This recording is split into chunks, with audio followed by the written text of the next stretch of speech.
And now it's time to deliver some in-person holiday cheer with these ladies right here.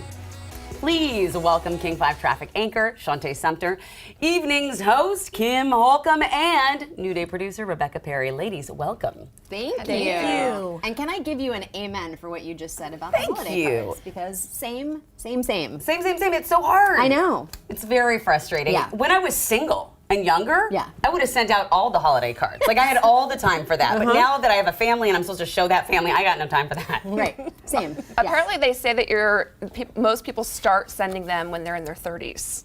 Really? So they're saying that because Christmas card sales are up, Yeah. millennials are like embracing this tradition. Okay. So- Now, are they making their own, or are they just buying Christmas cards and sending them?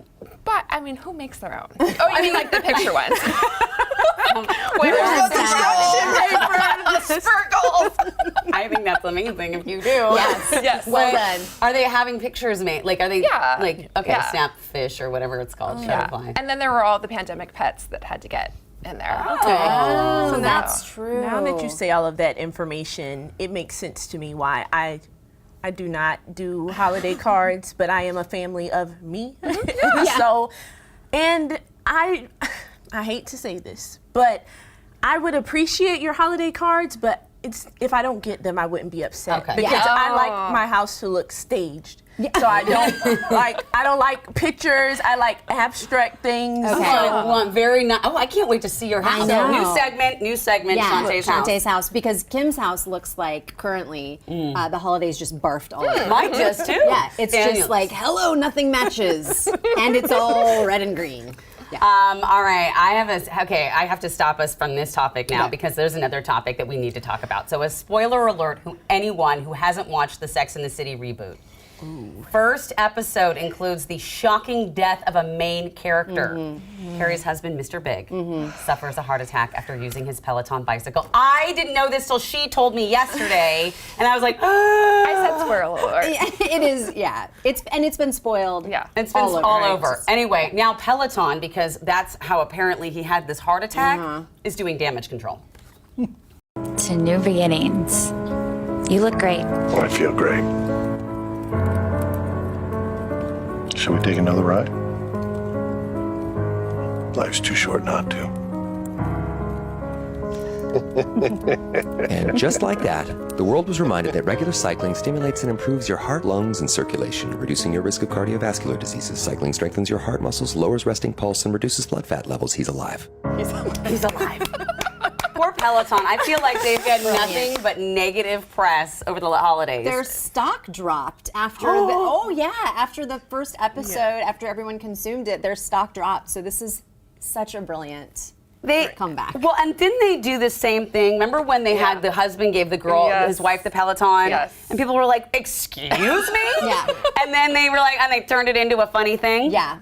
Well, and that voice at the end of that ad, Ryan Reynolds, who is so funny, and it was is his company that actually created that The commercial. ad, the commercial. for Oh, okay, Peloton. that makes sense because he did the ad for his whiskey company with the girl that was in the Peloton commercial last year. Okay, I was confused. Yeah. I feel like Peloton they must have like people who make the rebuttals. Like, there's no way you could have gathered Mr. Big and all of these people in 2 days because the stock dropped Friday. So it's like they know exactly what they're doing. They got they're like, people in power. they're like, okay, rebuttal. That's a good job. I want to know what that position is called in their company.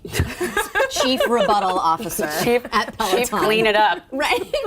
I feel like they're getting so much publicity out of this, Oh, though. yeah. So, like, it's a win. Yeah. It's a win. I mean, Absolutely. I mean, it really is.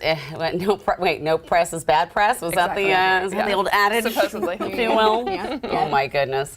All right, so Time Magazine's Person of the Year has been named. Any guesses? Yeah, I think we all know who it is. No. I know. Well, I'll tell you who it is. It's Elon Musk, the Tesla CEO, passed Jeff Bezos as the world's wealthiest person. What do we think of this pick? Because, okay, here's the thing. If you ever follow his Twitter account, he's out there, man. He is out there. That's a nice way of putting it. But then I think to myself, if you are going to create all this stuff, you got to be thinking different than most other people, right? Like your brain works differently. Yes.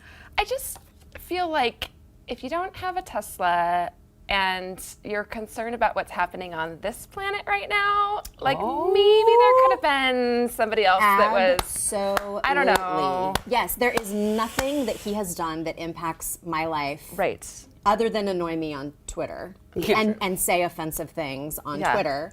But you know, the Time Man of the Year or Person of the Year is not always someone who we love. Hitler also got that distinction. Sure. So it's not necessarily endorsing him or anything that he's done or says. It's just choosing him for being so interesting. Right. I like this one. He was everywhere, though. Yeah. You have to This talk one about right here. that. Oh, yeah. Someone put this on, saying Time Magazine of the Year. Absolutely Okay. agree with that one. A lot of people saying they don't feel that this is right. I felt held back on saying a lot. Yeah.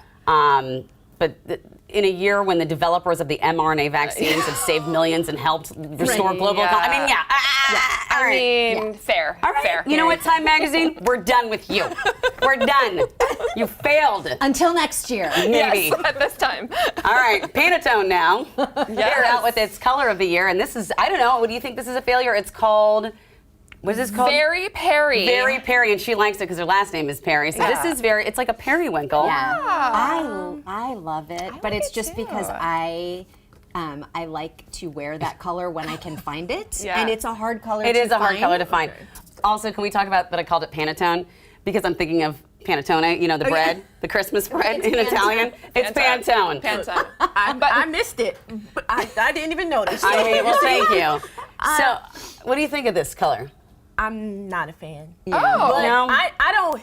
I love the color for you, Kim. Oh Yeah. I love the color for you. I feel like we have that color already. Oh yeah, that's true. Absolutely true. Pantone, that's always how I feel when I see their colors. I'm like, don't we already have green? Yeah. But that's But not the this point. means I'm that not. Kim might start seeing more clothes in that color in the That's store. right. So they did it for me. Yes, it was they all did it for great. you. Yeah. Yeah, I think. All I mean, for you. ultimately, there is a color spectrum, right? It's difficult to come up with a brand new color on that color spectrum, but I think they're just trying to say this is what we will be seeing more of from like walls and homes to clothes that you can wear. I hope that they consulted Vogue on that because I hear they're really Really big part of it. All right.